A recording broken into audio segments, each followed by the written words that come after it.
El 5 de agosto de 1962, la actriz estadounidense Marilyn Monroe, el gran mito erótico de los años 50, fue hallada muerta en su casa de Hollywood. Aunque el forense dictaminó que la actriz se había suicidado con una sobredosis de somníferos, las causas de su muerte permanecen aún confusas. Se apreciaron algunas contradicciones en el informe médico de su trágico fin.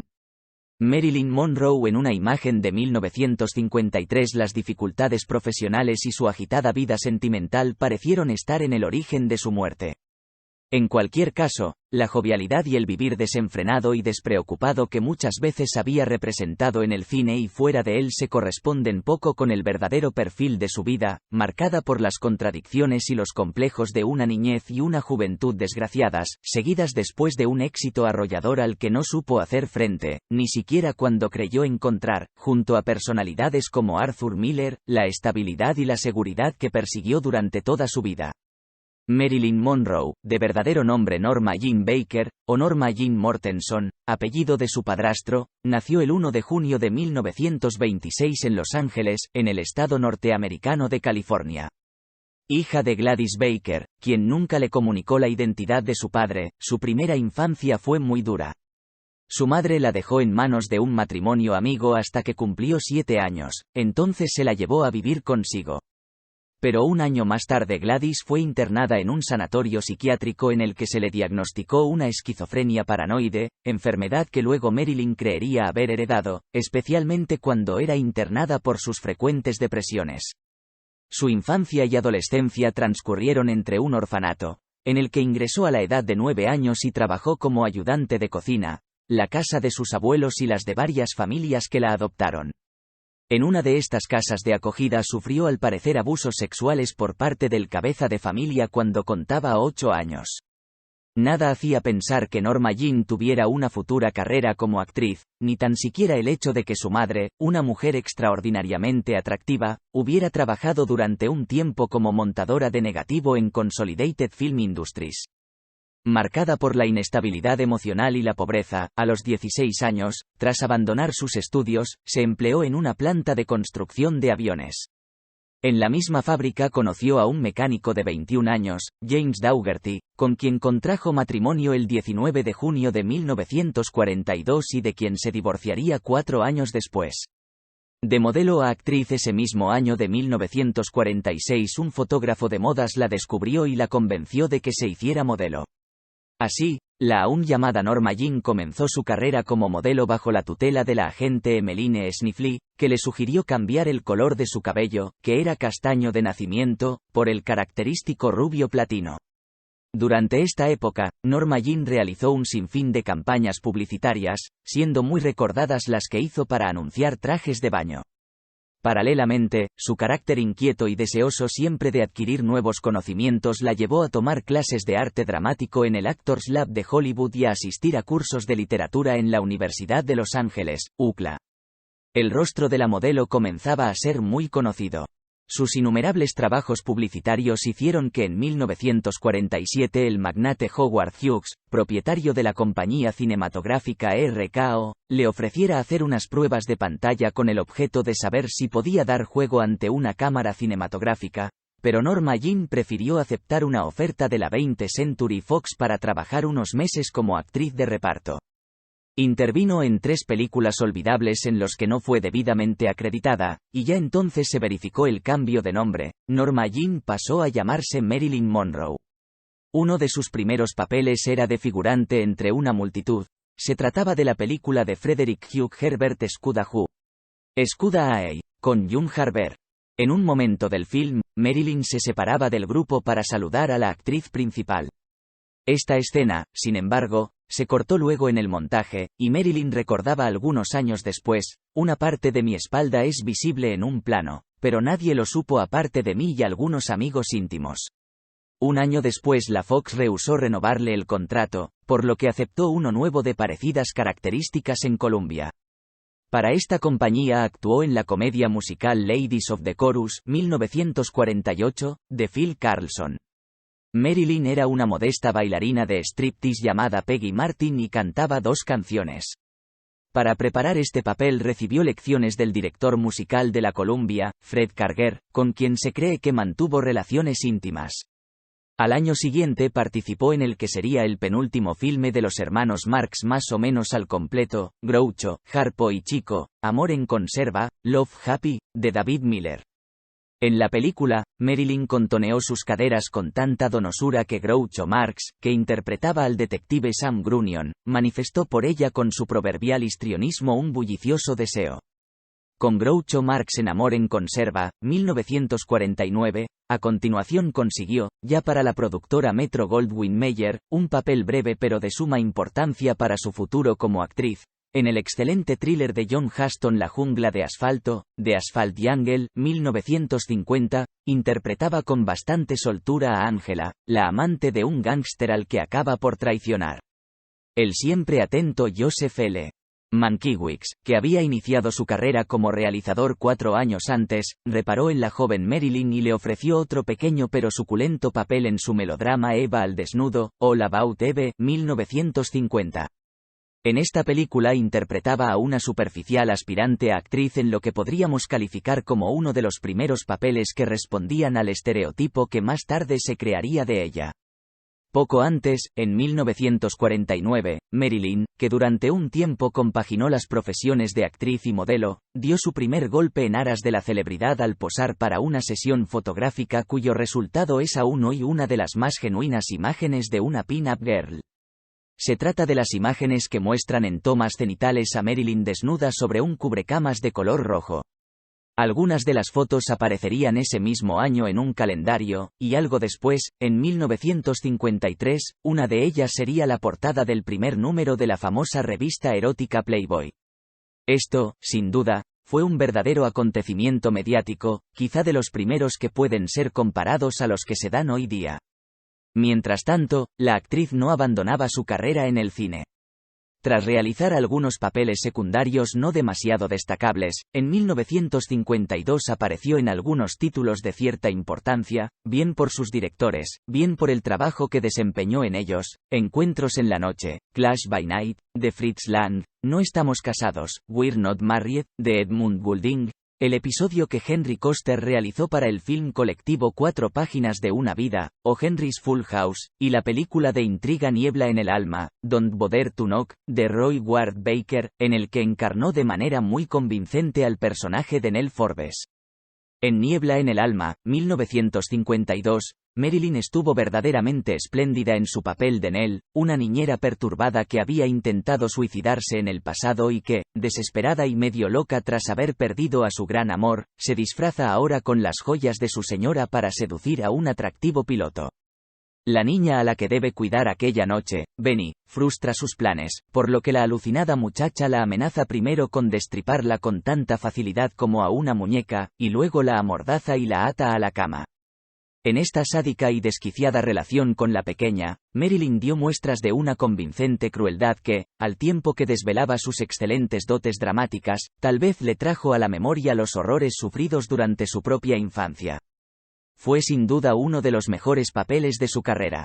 Estrella de la comedia, pero el filme realmente importante de ese año fue la comedia de enredo Me siento rejuvenecer, Monkey Business, de Howard Hawks, el director que junto a John Huston y Billy Wilder tal vez supo extraer lo mejor de Marilyn Monroe. En esta comedia, verdadero clásico del género escrita por Ben Hecht, Charles Lederer y A.L. Diamond, hacía el papel de una secretaria rubia y tonta junto a dos verdaderos monstruos del género, Cary Grant y Ginger Rogers. La maestría de la puesta en escena y la espléndida carpintería dramático-cómica de la película era lo que estaba necesitando la carrera de Marilyn, que por fin podía demostrar su valía más allá de lo estúpido que pudiera ser el personaje que interpretara. Además, y como se vería más adelante, fue en la comedia más o menos pura donde la actriz dio lo mejor de sí misma. En 1953 se rodaron las 3 primeras películas en que su contribución era importante. En primer lugar, Niágara, un filme de suspense a lo Hitchcock que dirigió el siempre eficiente Henry Hathaway, pero que no era el tipo de producción idónea para la actriz. Mucho más relevante, ya que tal vez es el título que marca el inicio de Marilyn Monroe como estrella y como mito sexual, es Los caballeros las prefieren rubias, Gentlemen Prefer Blondes, una nueva comedia, esta vez musical, de Howard Hawks. Los caballeros las prefieren rubias, basada en una ingeniosa novela de Anita Loos, contaba la historia del enfrentamiento de dos coristas, una morena, la turgente Jane Russell, y otra rubia, Marilyn, que tratan de cazar a uno de los solterones más deseados y ricos de América. En esta película, plagada de excelentes gags y de provocativos números musicales, Marilyn demostró que era, además de una buena actriz de comedia, una notable cantante y bailarina, con un estilo personal y muy sugestivo. De hecho, el buscado personaje masculino, que interpretó Charles Coburn, optaba finalmente por quedarse con Lorelei Lee, la rubia. Marilyn en Los caballeros las prefieren rubias y Cómo casarse con un millonario, 1953, el tercer trabajo que hizo ese año fue un filme argumentalmente bastante parecido, Cómo casarse con un millonario, How to Marry a Millionaire, de Jean Negulesco, en el que Marilyn y otras dos actrices, esta vez Betty Grable y Lauren Bacall, se proponían conquistar a un millonario a toda costa. No tan exuberante ni rotunda como la anterior, era una película que explotaba en clave de comedia la disparidad de físicos y caracteres de las tres intérpretes femeninas y, por tanto, resultaba un trabajo muy a la medida de las aptitudes de Marilyn Monroe. Como consecuencia de estos sensacionales trabajos, en 1954 le sería otorgado el prestigioso Globo de Oro a la mejor actriz. Convertida en menos de un año en una de las estrellas más rutilantes del firmamento cinematográfico hollywoodiense, el 14 de enero de 1954 contrajo matrimonio con el mítico jugador de béisbol Joe DiMaggio, uno de los primeros deportistas estadounidenses cuya popularidad era comparable a la de una estrella del cine. La boda fue uno de los acontecimientos sociales más sonados de ese año, pero solo unos meses después, el 27 de octubre, DiMaggio y Marilyn se divorciaron. A pesar de ello, y según el testimonio de amigos de la actriz, Joe DiMaggio fue, de los tres maridos que tuvo, el único al que quiso realmente. Joe DiMaggio cinematográficamente hablando, 1954 no fue un gran año si se compara con el precedente o con los siguientes. Participó en dos títulos. El primero fue un peculiar cruce entre el melodrama y el western que dirigió Otto Preminger, Río sin retorno, River of No Return, un buen filme coprotagonizado con Robert Mitchum en el que Marilyn no brilló especialmente. El segundo, la comedia musical Luces de Candilejas, There's No Business Like Show Business, realizada por Walter Lang, resultó de un nivel muy inferior a las que había protagonizado el año anterior. En la cumbre, pese a los éxitos profesionales que había obtenido en poco tiempo, su vida personal no era nada satisfactoria. Además del reciente fracaso sentimental con DiMaggio, no cesaba de luchar para demostrar que era algo más que una cara y una figura bonitas. Cuanto más se convertía en una sex symbol, más intentaba no sucumbir a la conformista imagen que proyectaba. El acoso al que era sometida por parte de los directivos de las productoras era constante. Si en sus filmes ella atraía al hombre con su cuerpo y su inocente encanto, en la vida se jactaba de no haber aceptado nunca acostarse con los productores y jefes de los estudios, algo que a buen seguro le habría facilitado las cosas para conseguir mejores papeles, sobre todo en los inicios de su carrera. Por otra parte, su arraigado complejo de nulidad intelectual, seguramente causado por haber abandonado pronto los estudios, la llevó a nuevas actividades. En 1955, por ejemplo, acudió al prestigioso Actors Studio neoyorquino para tomar clases con Lee Strasberg. Inducida por Strasberg, estudió el psicoanálisis con la finalidad de conocerse más a sí misma y hacer aflorar su potencial interpretativo. Strasberg, un hombre generoso, la trató como un padre y le ofreció intervenir en sesiones teatrales del centro, protagonizando obras como Un tranvía llamado Deseo, de Tennessee Williams, y Anna Christie, de Eugene O'Neill. Estos detalles fueron objeto de burlas por parte de ciertos ambientes de Hollywood que se obstinaban en verla como una actriz cuyo único atributo valioso era el de despertar una irrefrenable atracción en los hombres. Las dos películas en las que intervino a continuación, aunque excelentes, presentaban al personaje que debía interpretar como alguien con más de un paralelismo con esa otra Marilyn de la vida real.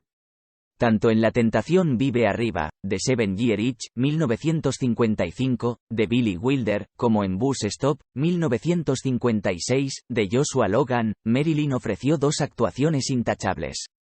Pero el gran público, en lugar de cambiar la idea que tenía de la actriz fijándose en su capacidad interpretativa, todavía la encasillaba más, debido a que eran papeles similares a la imagen que desde los estudios se había dado de ella.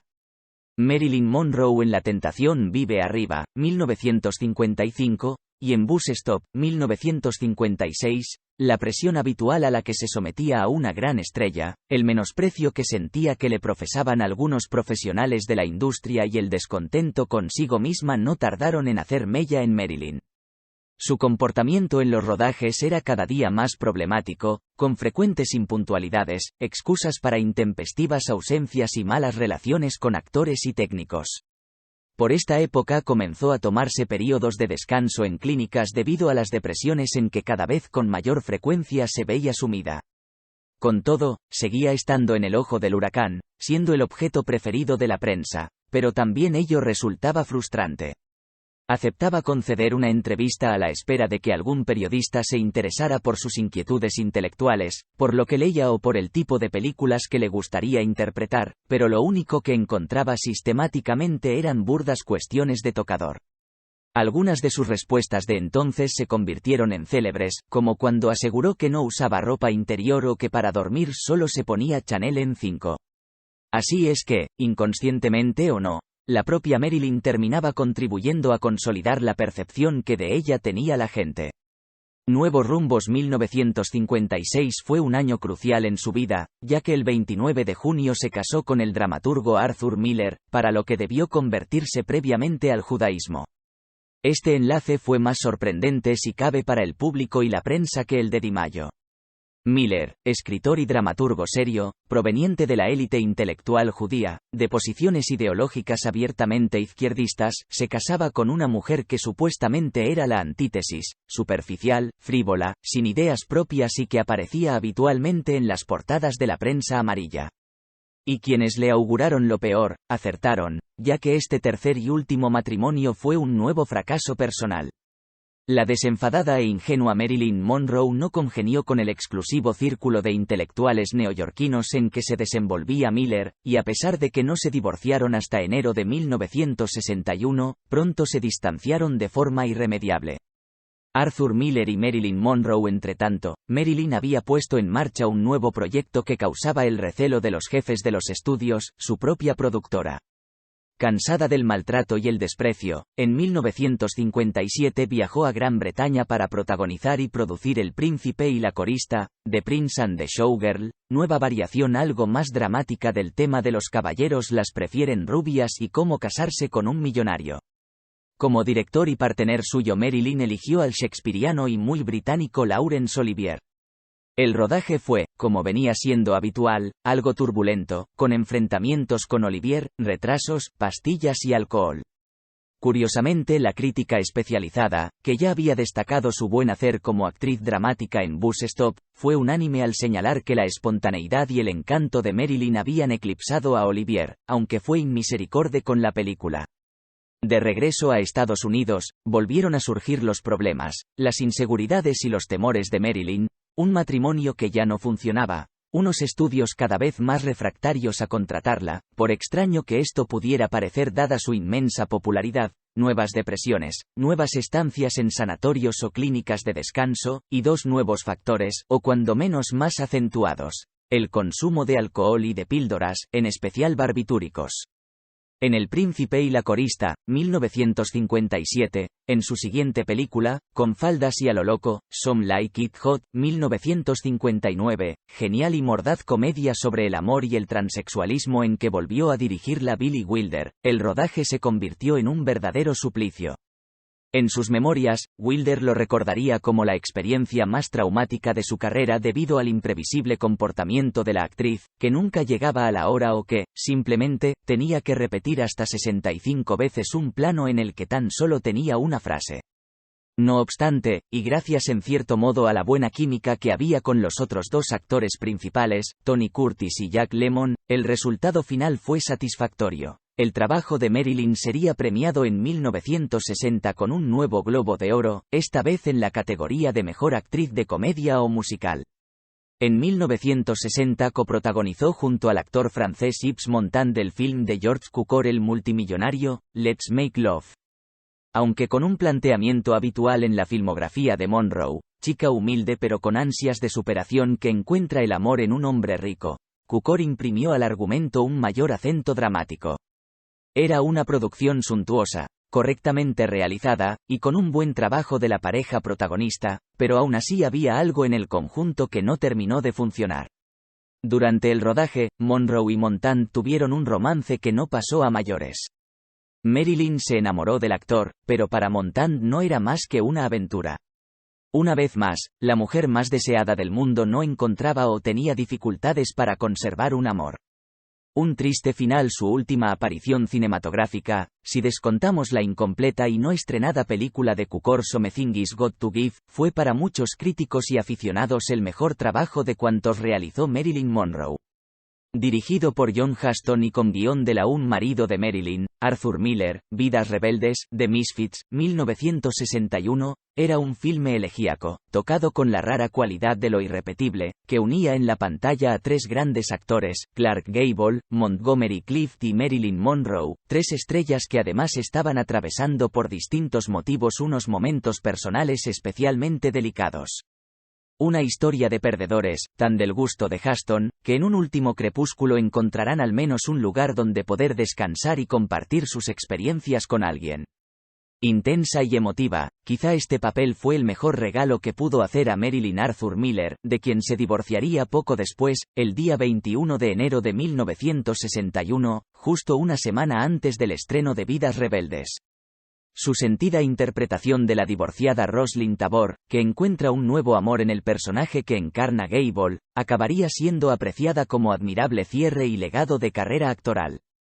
En Vidas Rebeldes, 1961, los últimos meses de la vida de Marilyn presentan una serie de zonas oscuras que probablemente nunca lleguen a esclarecerse, como su relación con el entonces presidente de Estados Unidos, John F. Kennedy, que parece probado que fue de naturaleza íntima, o más tarde con el hermano de este, el senador Robert Kennedy, en la que algunos indicios pueden hacer pensar que fue tan solo de amistad. De cualquier modo, los nombres de ambos aparecieron entonces y siguen apareciendo hoy en el asunto de la muerte por suicidio de la actriz, que falleció el 5 de agosto de 1962 a causa de una sobredosis de barbitúricos en su casa de Brentwood, California. A las 3 de la madrugada la señora Murray, su ama de llaves, la encontró en la cama en una postura extraña, con el teléfono fuertemente aferrado en una de sus manos y las luces encendidas. Un frasco vacío de Nembutal encima de la mesilla atestiguaba la ingestión masiva de pastillas por parte de la estrella. El médico forense certificó su muerte y expresó su convencimiento de que se trataba de un suicidio. En años posteriores, una auténtica industria del escándalo, de la que formarían parte la prensa amarilla, la de la extrema derecha y un Norman Mailer arruinado y angustiosamente necesitado de dinero, especularon incansablemente sobre la relación entre su muerte y los hermanos Kennedy. No era la primera vez que había ingerido una sobredosis de barbitúricos combinada con alcohol. Exactamente lo mismo había ocurrido en la primavera del año anterior, poco después de la separación de Miller y del estreno de Vidas Rebeldes. La policía, extrañamente, no reveló el nombre de la sustancia que había tomado Marilyn, e incautó y rehusó hacer públicas las cintas magnetofónicas de la compañía de teléfonos en que estaban grabadas las llamadas que efectuó la noche de su muerte. Esto no hizo más que confirmar las sospechas de que Marilyn llamó a alguien en busca de ayuda, alguien cuya alta posición pública no le permitía afrontar el escándalo que hubiera supuesto verse envuelto en semejante asunto. Pese a la infinidad de biografías y libros que sobre ella se han escrito, incluyendo su autobiografía, aparecida póstumamente en 1974, en los que se ha podido percibir esa otra Marilyn que no se ajusta al tópico, aún hoy sigue apareciendo en primer lugar, o en un lugar muy destacado, en toda clase de rankings más o menos frívolos. En 1995 fue votada por los lectores de la revista inglesa Empire como la actriz cinematográfica más sexy de todos los tiempos. La misma revista, en 1997, la situaba como la octava estrella del cine, masculina y femenina, más grande de todos los tiempos, y en 1999, la americana People Magazine la consideraba la mujer más sexy del siglo. La tentación vive arriba, 1955. En definitiva, a pesar de los denodados intentos que Marilyn Monroe llevó a cabo en vida para ser considerada de manera distinta a como se la veía, difícilmente desaparecerá nunca de la imaginación colectiva como uno de los íconos eróticos del siglo XX. La imagen de la tentación vive arriba, con blusa y falda plisada blancas que se le levantan y agitan cuando pasa sobre un respiradero del metro de Nueva York, ha quedado indisociablemente unida a su nombre. Su desaparición en plena juventud, y en la cumbre de su fama como actriz y como mito erótico vivo, no hizo más que acrecentar la leyenda.